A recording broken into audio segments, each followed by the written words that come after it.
आज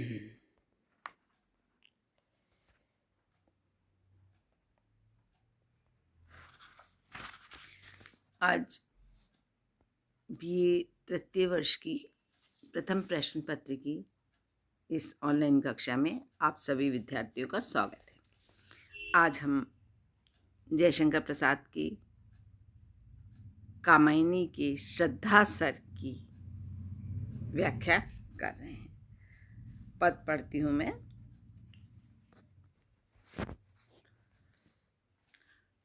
कौन हो तुम बसंत के दूत, विरस पतझड़ में अति सुकुमार, घन तिमिर में चपला की रेख, तपन में शीतल मंद बयार, नखत की आशा किरण समान, हृदय के कोमल कवि की कान, कल्पना की लघु लहरी दिव्य कर रही मानस हलचल शांत। देखिए, कौन हो तुम बसंत के दूत। बयार कहते हैं हवा को, धीमी धीमी जो कोमल हवा चलती है उसको बयार कहते हैं। और विरस होता है, विरस माने नीरस। तो यहाँ पर इन पंक्तियों में कामायनी के श्रद्धा सर से ही लिया गया है और इसमें कवि प्रसाद ने श्रद्धा के द्वारा परिचय पूछे जाने पर मनु द्वारा जो कुछ कहा गया है उसी का वर्णन है। मनु पूछ रहे हैं, परिचय पूछ रहे हैं कि कौन हो तुम बसंत के दूत। कवि कह रहे हैं कि मनु को अपने दयनीय और अभावग्रस्त जीवन से परिचित कराने के पश्चात मनु ने ये जानना चाहा कि आखिर वह रमणी कौन है, सुंदरी जो उसके सामने आई है कौन है। इस प्रकार मनु उसे कहते हैं कि वह तो अपने जीवन को पतझड़ के समान मानते हैं और उस नारी को, उस सुंदरी को बसंत का दूत समझते हैं तथा ये स्पष्ट करना किया है कि उसकी वाणी सुनकर यह आशा उनको हो चली है कि उनके जीवन में भी शीघ्र ही सरसता और मधुरता का आगमन होगा। मनु उस आगंतुक से कहते हैं कि उनके जीवन में बसंत के समान उल्लासपूर्ण वातावरण प्रस्तुत करने की आशा उत्पन्न करने वाले तुम कौन हो। अर्थात अपने जीवन में व्याप्त निराशा और अंधकार का यहाँ पे मनु ने संकेत किया और श्रद्धा से कहते हैं कि जैसे नीरस पतझड़ के बाद बसंत के आगमन की सूचना देने वाली मनोहर कलिका होती है, उसी प्रकार मेरे नीरस जीवन में सरसता का संचार करने वाली अत्यंत सुकुमार तुम कौन हो। घन तिमिर में चपला की रेख, तपन में शीतल मंद बयार।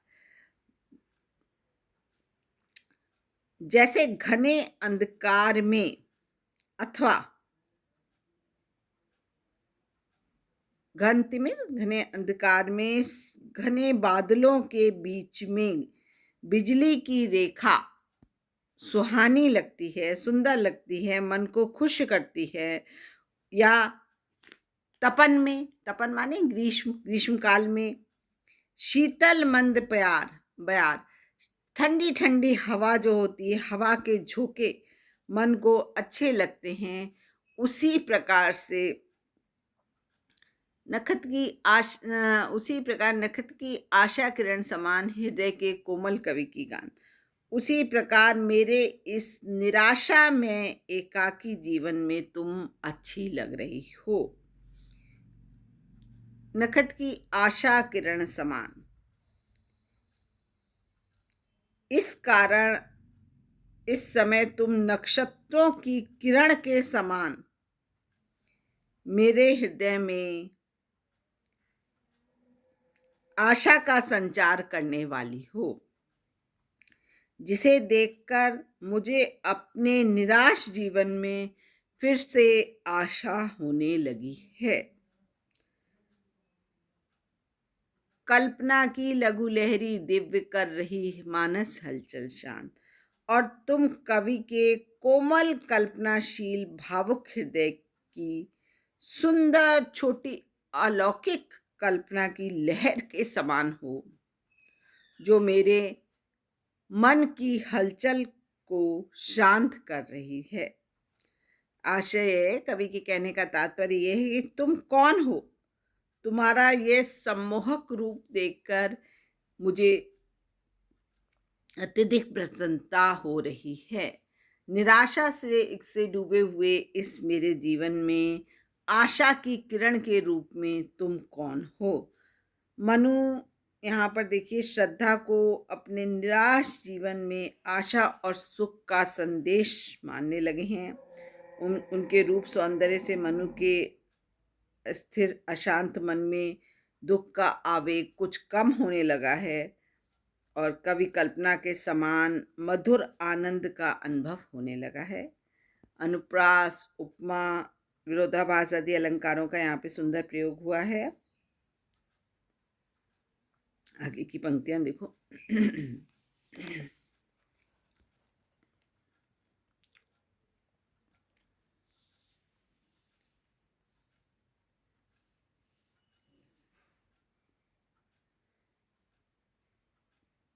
कहने लगा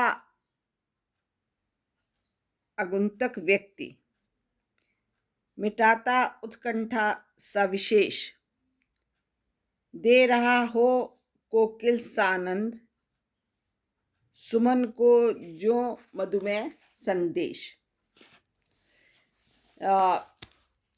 इसमें भी मनु ने निराशाग्रस्त जीवन का अपना संक्षिप्त परिचय दिया है। तत्पश्चात श्रद्धा उनका परिचय जानना चाहती हैं। तब कोकिल के समान मधुर स्वर में श्रद्धा ने उत्तर दिया। श्रद्धा उत्तर देती हैं। कवि कहते हैं कि मनु के उद्गारों को सुनने के पश्चात वह आगंतुक व्यक्ति उनकी जिज्ञासा शांत करने के लिए अपनी मधुर वाणी में अपना परिचय उसी प्रकार से देने लगी जिस प्रकार कोकिल सानंद, कोयल सानंद माने प्रसन्नता पूर्वक, कोयल प्रसन्न होकर फूल को बसंत के आगमन की सूचना देती है।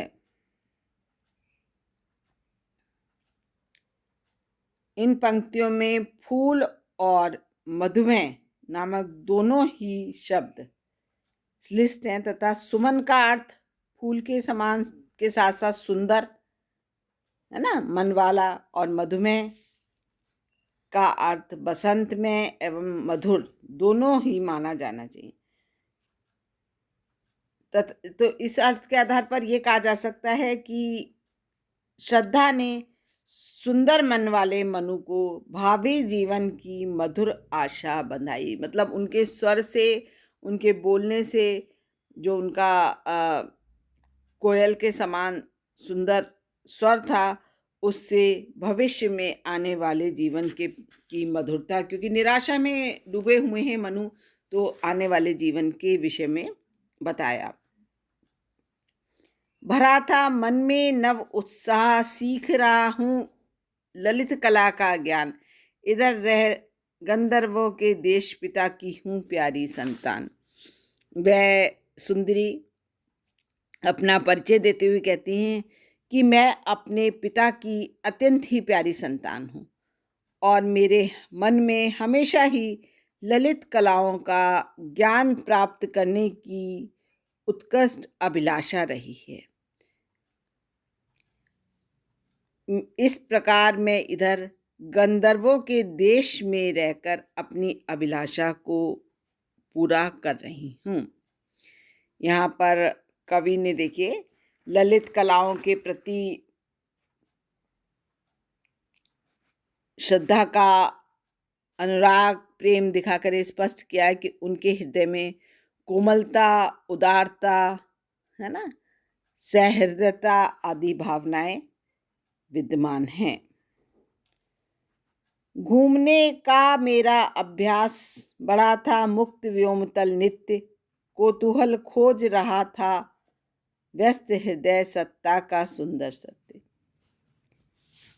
और उस रमणी का कहना है कि स्वच्छंद प्रवृत्ति होने के कारण मैं इस विस्तृत उन्मुक्त आकाश के नीचे प्रतिदिन इधर उधर घूमती रहती थी और इस प्रकार मेरी ये आदत सी पड़ गई थी, मेरा ये अभ्यास सा हो गया था कि चारों ओर घूमकर प्रकृति के सुंदर मनोहर छवि को देखूं।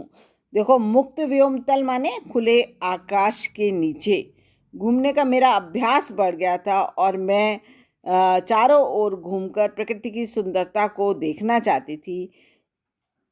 वह बाला कहती हैं कि इस प्रकार प्रकृति के विभिन्न विभिन्न दृश्यों की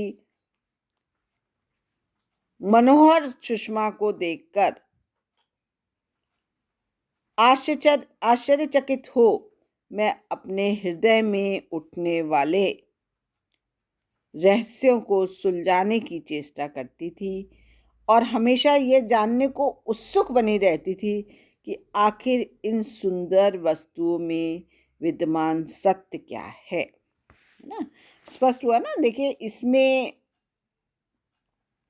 जब श्रद्धा अपना परिचय दे रही हैं तो ये कहती हैं कि मैं ललित कलाओं के प्रति मेरा प्रेम है और मैं घूमते घूमते यहाँ प्रकृति की सुंदरता को देखने के लिए इस आकाश के नीचे, खुले आकाश के नीचे घूमती रहती हूँ।